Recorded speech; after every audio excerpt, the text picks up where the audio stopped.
mengaku sepihak. Harusnya mengaku itu apa? Yang bagus itu mengakunya mengaku mengaku yang bagus apa? Pengakuan yang diakui yang paling hebat nilainya. Bukan pengakuan sepihak, tapi iya. Sahabat itu kenapa dia sebagai rujukan? Kenapa kita ikut sahabat Nabi dan sahabat? Karena faqad ihtadaw tadi. Ya kan? Apa arti faqad ihtadaw? Coba kita tengok surah Al-Baqarah itu ya. Ayat berapa itu? 100 sekian. 120 30 atau 135. Ya. Kalau mereka, ini rekomendasi dari Allah nih, sahabat ini radhiyallahu anhum radu'an itu ada ayatnya. Yang kedua ada ayat lagi. Kenapa mesti sahabat? Nah, ini keutamaan salaf. Salaf itu apa? Sabiqunal awwalun minal muhajirin wal ansar. Kenapa kita ikut salaf? Apa keutamaan ilmunya salaf? Ini penting ini. Fadlul ilmi salaf. Ya. Ala ilmil khalaf. Keutamaan ilmu salaf di atas ilmu khalaf. Salaf itu lawannya khalaf. Salaf berlalu, khalaf belakangan, orang di belakang. Khalfun, khalfun itu belakang ya, khalifah, pengganti. Ya, khalafah itu di belakang, generasi yang terus menerus ada di belakangnya. Kan kita ini kan khalifah nih. Apa arti khalifah itu? Raja gitu. Pemimpin. Salah lah. Selain pemimpin apa? Khalifah itu artinya pengganti yang senantiasa berganti-ganti. Allah itu mengganti-gantikan manusia di muka bumi. Setelah Nabi Adam anaknya, setelah itu cucunya, setelah itu cicitnya, setelah itu buyutnya. Buyut ke atas lah jadinya. Cucu, cicit, habis cicit apa lagi? Buyut. Kakek, di atas kakek, buyut. Salah lah jadinya kalau buyut. Habis cicit, cocok. Kata ente. Cucu dari cucu apa namanya? Anak dari cucu berarti cicit. Setelah itu cucu pula dari cucu apa namanya lagi? Nggak tahu lagi namanya ya. Jadi keutamaan ilmu salaf daripada ilmu khalaf. Kita pengennya mendapat petunjuk. Pengennya agama kita itu benar. Cuman menentukan benar dan salahnya gimana ya? Antum aja yang mengaku-ngaku atau harus diakui dengan ilmunya, ada ilmu, ada yang menjelaskan direkomendasi oleh ilmu orang alim, atau ngaku-ngaku sendiri. Ngaku-ngaku tidak laku. Supaya laku harus diakui. Nah, ini yang mantap itu. Inilah salaf tadi radhiyallahu anhum wa radu'an. Seperti orang ceramah itu kita ragu nih. Kenapa ragu? Karena mesti begitu. Tak boleh asal-asal dengar orang, tapi kita nggak yakin, nggak percaya. Kita nggak tahu dia. Antum dipaksa orang percaya mau? Dikatakan oleh seseorang itu si fulan itu nggak apa-apa tinggal di rumahmu itu, bagus itu. Dipaksanya kita untuk menerima temannya. Kamu tinggal aja, disuruh aja dia tidur di kamarmu. Dia itu baik, dia itu begini, begini. Walaupun seperti itu, tapi kalau kita tidak yakin, Nggak mau juga kita menerima apa yang dia suruh dan yang direkomendasikannya. Kan begitulah. Ilmu agama pun harus juga begitulah. Nah, asal-asal percaya. Dikatakan si fulan begini-begini katanya kita percaya pula. Kita tidak tahu siapa gurunya, apa kitabnya, belajar sama siapa dia, paham apa enggak dengan agama, kita berguru pula sama dia. Itu sebuah ketololan. Kata Imam apa itu? Ibnu Sirin, tabi'in jalil. Orang yang alim di setelah sahabat, tabi'in namanya. Nah, dia tabi'in jalil. Tabi'in yang sangat mulia. Diakui keilmuannya, ulama besar ya. Apa katanya? Apa tentang ilmu dia bilang, Pak? Al-ilmu? Ilmu itu apa? Ilmu itu itulah yang dibilang agama itu. Agama itu berdasarkan ilmu, bukan kebodohan. Ilmu itu adalah agama. Maka perhatikan dari mana sumber ilmu agamamu. Kalau kamu ambil ilmu dari Khawarij, ya agama Khawarij. Diambil dari Syiah, agama Syiah. Diambil dari agama mencabuli muridnya, porno, goyang-goyang, halal musik, halal segala macam, bermudah-mudah. Nah, begitu juga agamanya bermudah-mudah. Kalau diambil dari guru yang suka bermudah-mudah, ya bermudah-mudah juga. Ini halal, ini halal, ini halal. Makanya benar yang dibilang oleh tabi'in jalil Ibnu Sirin, ilmu apa yang hidup di kurun mufaddalah, ya, generasi pertama, generasi kedua, generasi ketiga. Khairul qurun qarni, kata Rasulullah. Sebaik-baik generasiku, yaitu sahabatku. Setelah sahabatku siapa lagi? Summa yalunahum. Kemudian sesudah sahabat, anak sahabat yaitu tabi'in. Kemudian summal ladzina yalunahum. Kemudian setelah itu lagi.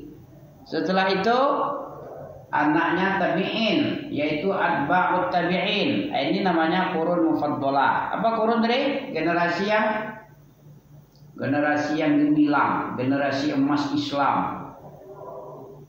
Generasi emas itu diridhoi oleh Allah dan Allah ridho juga sama dia. Generasi belakangan khalaf ada enggak kayak itu? Mana dalil? Berani antum bilang ini diridhoi oleh Allah nih? Dalil enggak ada. Kapan ada dalil sama dia? Kapan? Baru setelah yang ketiga kurun mufaddalah itu ada dalil lagi enggak? Ada dalil mereka sampai sekarang, sampai kiamat. Mana dalilnya? Kalau mengikuti walladzina tabauhum bi ihsan. Walladzina tabauhum bi ihsan. Surah apa itu kemarin? Was-sabiquna al-awwaluna minal muhajirin wal ansar. Was-sabiquna al-awwalun minal muhajirin wal ansar walladzina tabauhum. Kapan ente radhiyallahu anhum wa radu'an? Allah puji ini generasi ini. Banyak ayatnya yang memuji-muji. Maka dikembalikan ilmu itu kepada yang awal. Fa in amanu bimisli ma amantum bih. Sudah dapat? Apa artinya? Fa in amanu bimisli ma amantum bihi faqad ihtadaw. Fa in amanu, ayat 135 ya. Atau 30. Surat dapat. Fa in amanu bimisli ma amantum bih. Kalau mereka beriman seperti kamu beriman, wahai sahabat. Faqad ihtadaw 138 137 ya. Ini yang merekomendasi sahabat itu dikatakan Allah sendiri yang bilang faqad ihtadaw, sungguh-sungguh ya kalau beriman mereka, kalau mereka itu beriman siapapun saja dari kalangan Yahudi, Nasara, Majusi, As-Sabi'i, ya kan? Beriman seperti imannya sahabat. Jadi jangankan kelompok sesat, Khawarij, Syiah, siapa lagi? Sufiyah, Muhammadiyah, NU-yah, ya, Tariqah. Kalau mereka beriman seperti imannya engkau, antum di sini siapa? Bisa ente bilang tadi, siapa antumnya itu? Fa in amanu bimithli ma amantum bih. Siapa antum di situ? Ya, nak ngerti juga ente ya. Arti itu lali tadi ngomong deh, nak paham ente. Coba artikan dulu sekali, 137. Fa'in, ini keutamaan ilmu salaf dibanding ilmu orang belakang. Salaf itu 3 kurun, 3 generasi, sahabat, tabi'in, tabi'at tabi'in. Setelah itu baru khalaf namanya. Karena dalil khalaf, fa khalafa. Dalam surat Maryam ada nanti khalaf itu. Fa khalafa min ba'dihim khalfun adha'us shalah wattaba'us syahawat fasawfa ghayyad. Ada khalaf di sini. Kami ngomong bukan asal-asal, ada dalil. Khalaf ini keutamaan ini ilmunya nih. Ente tengok ya, ini keutamaan ilmu salaf. Ini oleh-oleh dari ilmu panjang semalam ya. Ibnu Rajab Al-Hambali rahimahullah diterjemahkan oleh Abu Iqbal 082174886630. Cantik kali nomornya ya. Ini sekretarisnya Tajimus Sunnah. Ya. Pengurus, ya kan? Masya Allah, hafizahullah, Iqbal, hafizahullah, Iqbal, Abu Iqbal. Oke ya? Coba antum bilang lagi apa tadi? Keutamaan ilmu salaf. Salaf itu siapa tadi?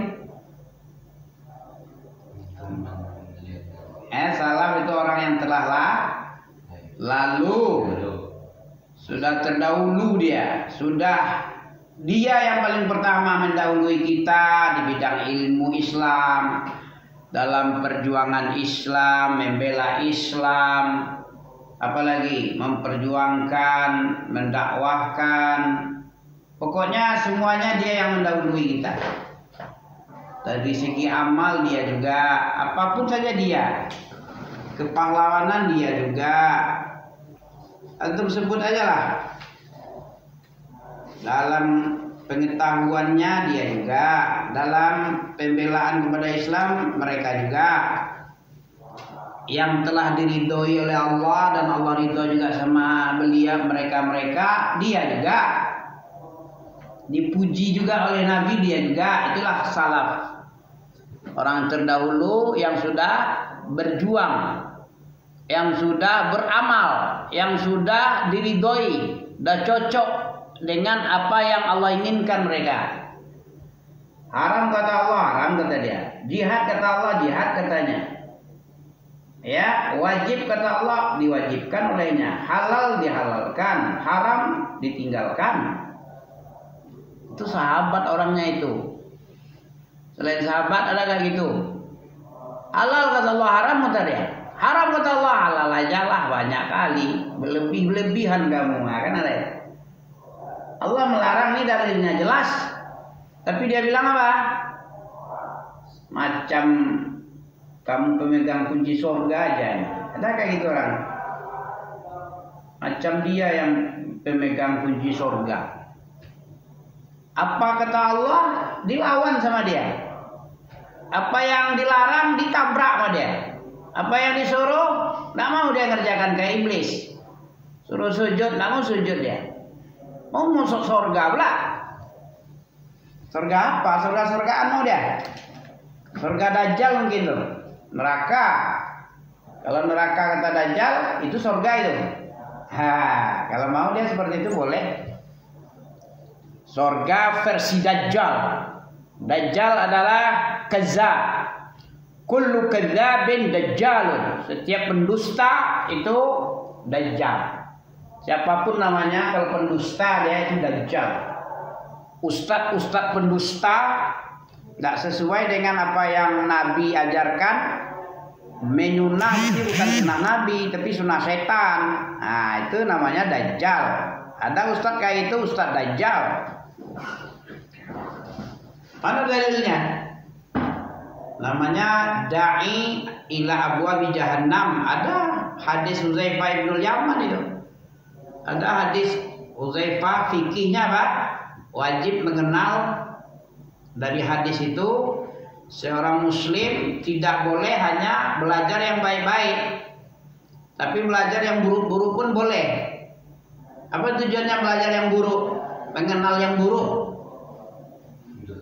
Supaya apa? Apa kata Hudzaifah bin Yaman ini? Hadisnya tentang fitnah itu. Kata beliau radhiyallahu an, kunna mereka ya, kanu yas'alu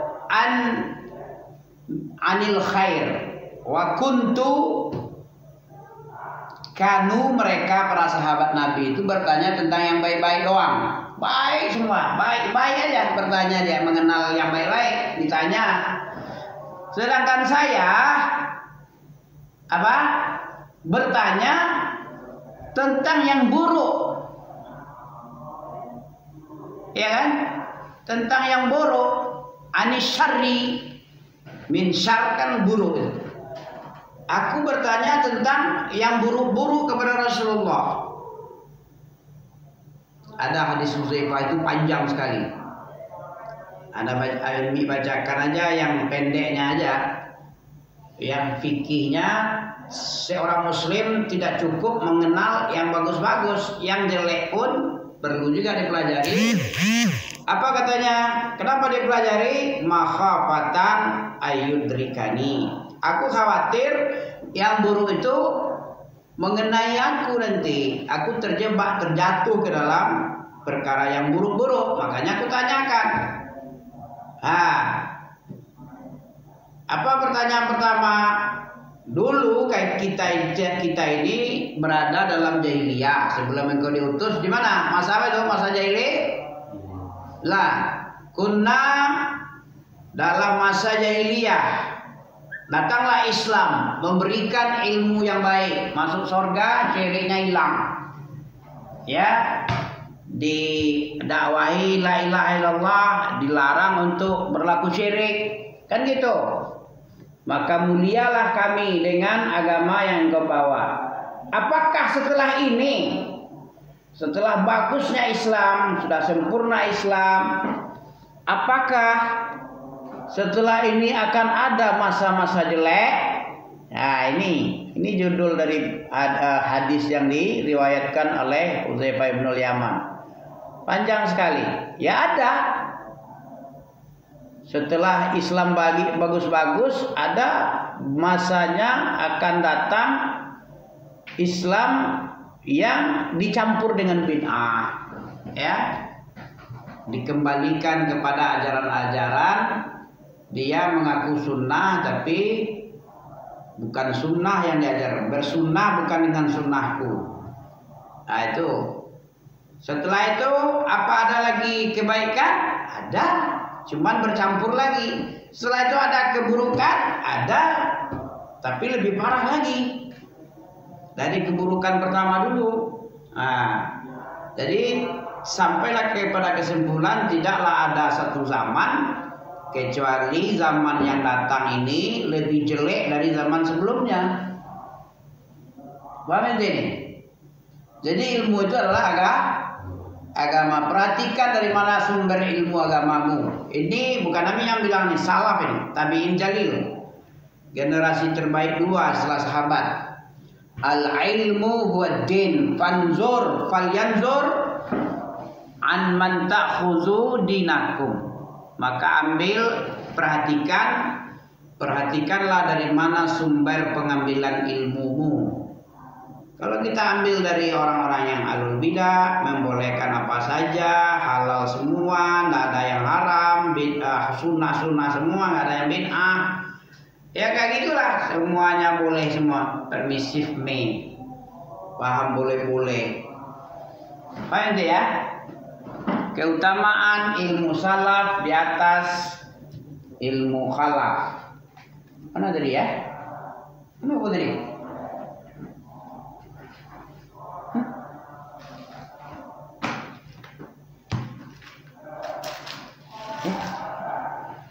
Hilang deh. Ya. Ini. Ya, kita baca sedikit ya. Mana? Tidak diragukan lagi bahwa mendalami ilmu agama adalah amal yang paling utama dan mulia. Mempelajari ilmu akidah yang bersumber dari kitab as-sunnah sesuai dengan pemahaman salaful ummah dan berpegang teguh dengannya adalah sesuatu yang semestinya. Nabi SAW bersabda, barang siapa yang dikehendaki Allah Ta'ala kebaikan, niscaya Allah akan memberi pemahaman agama kepadanya. Man yuridillah bihi khairan yufaqihu fid din. Siapa yang diinginkan Allah untuk kebaikan padanya, Allah memberikan kebaikan, keutamaan, Allah kasih dia pemahaman fikih, paham dengan agama.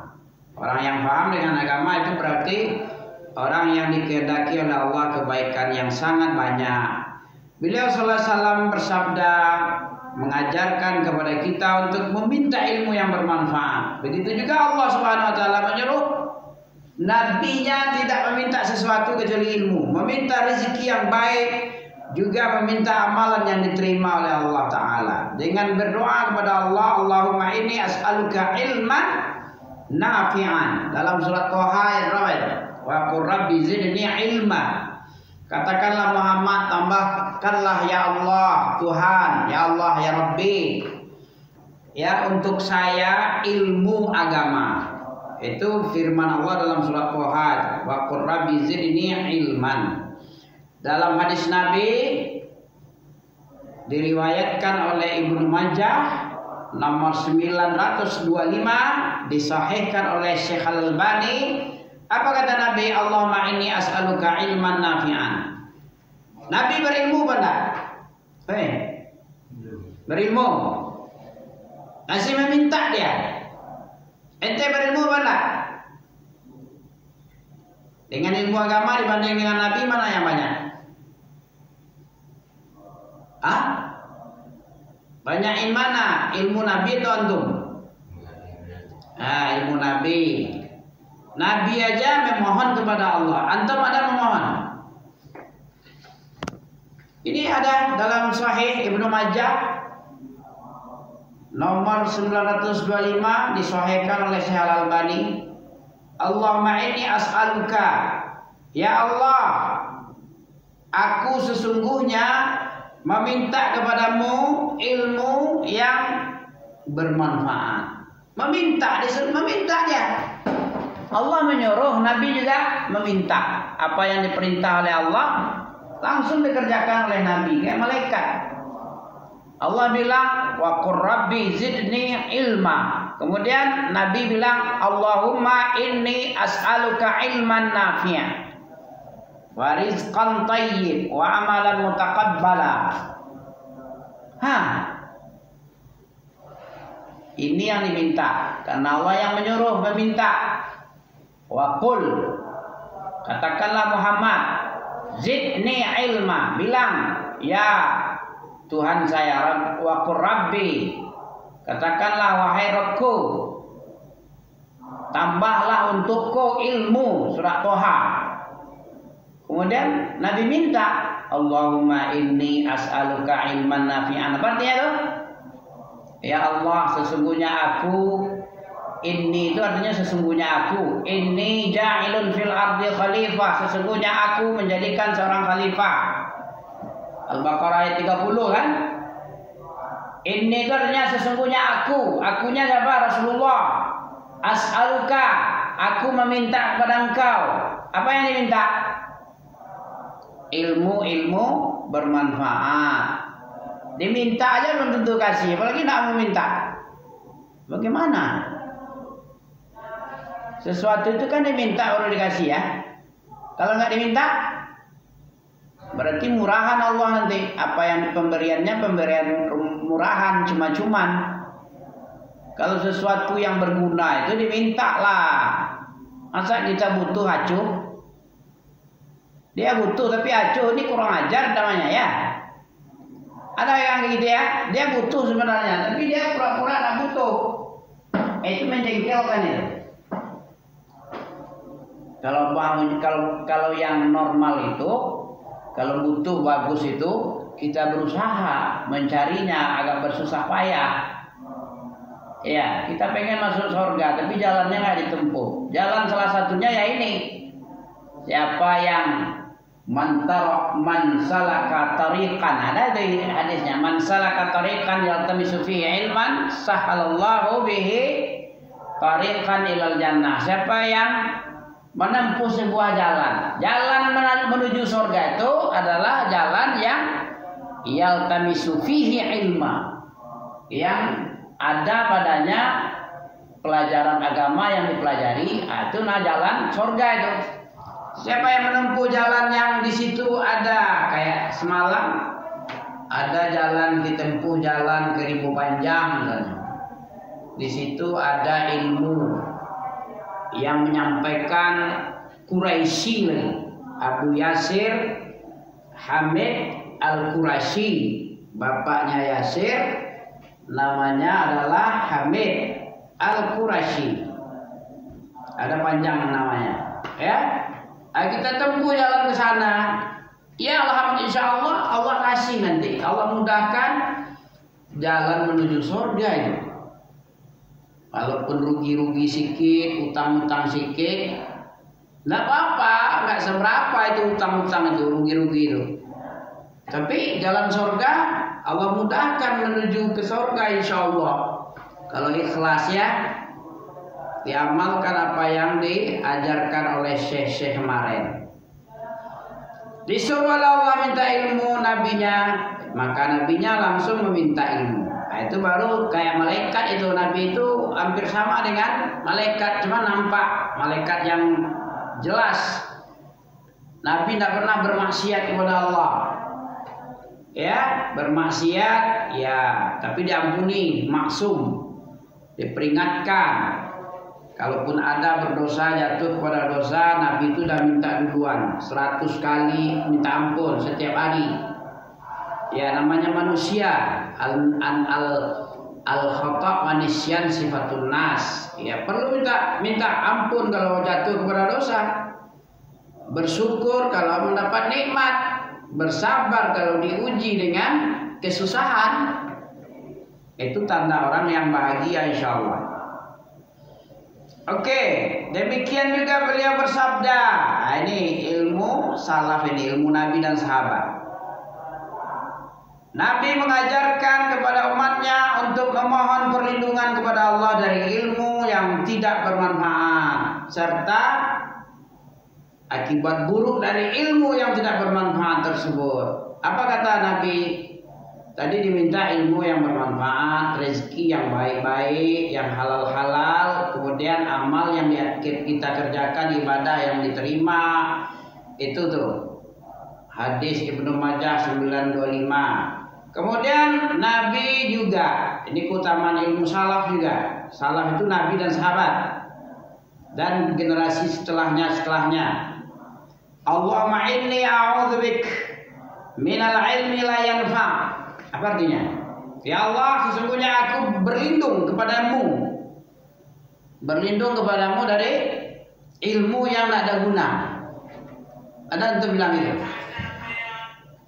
Betul? Ya. Sekali lagi. Ini dulu belum ada zaman Android, belum ada komputer, belum ada ilmu-ilmu yang banyak, filsafat dari luar Islam masuk. Nabi aja sendiri dapat wahyu dengan malaikat masih minta perlindungan kepada Allah. Dari apa minta lindung tadi? Dari ilmu yang tidak bermanfaat. Dari apa lagi Nabi minta lindung? Berlindung Nabi dari hati yang tidak khusyuk. Hatinya tidak khusyuk. Sekali lagi ya. Ilmu yang tidak berguna, hati yang tidak khusyuk. Yang ketiga, berlindung Nabi dari jiwa yang tidak pernah puas, nafsu yang tidak pernah kenyang, puas. Yang keempat, mau untuk menghafal ini. Dari yang buruk-buruk ini, kita belajar yang baik-baik dan juga tidak harus tahu juga dengan ilmu-ilmu yang jelek. Ya, ilmu yang tidak bermanfaat itu ilmu jelek. Untuk apa kita mengetahui ilmu yang jelek ini? Agar kita nggak jatuh kepada yang jelek. Di antaranya hati yang tidak pernah khusyuk, jiwa yang tidak pernah puas kenyang. Kemudian yang keempat, dari doa yang tak pernah didengar lagi oleh Allah. Allah nggak mendengar lagi doa. Rupanya ada doa yang tidak didengar oleh Allah. Sebabnya ada 8 sebab. Ya, sebab-sebab doa tidak didengar oleh Allah. Ini hadis ini Nabi meminta perlindungan dari ilmu yang tidak berguna, dari hati yang tidak pernah khusyuk kepada Allah. Khusyuk, ya, khusyuk itu tenang, tidak liar. Dari jiwa yang tidak pernah puas. Nah, ini bahaya. Nafsu penasaran ini, arwah penasaran. Dan dari doa yang tak didengar oleh Allah. Ini hadis diriwayatkan oleh siapa ini? Abu Dawud nomor 1548, An-Nisa'i 5536, dan Ibnu Majah nomor 3837. Hadis ini disahihkan oleh Syekh Albani. Jadi ini keutamaan sekelumit, baru nanti disambung insyaallah. Karena orang azan, kita cukupkan. Ya, kita cukupkan sampai di sini. Nanti kita sambung. Subhanakallah bihamdika asyhadu an la ilaha illa anta astaghfiruka wa atubu ilaik.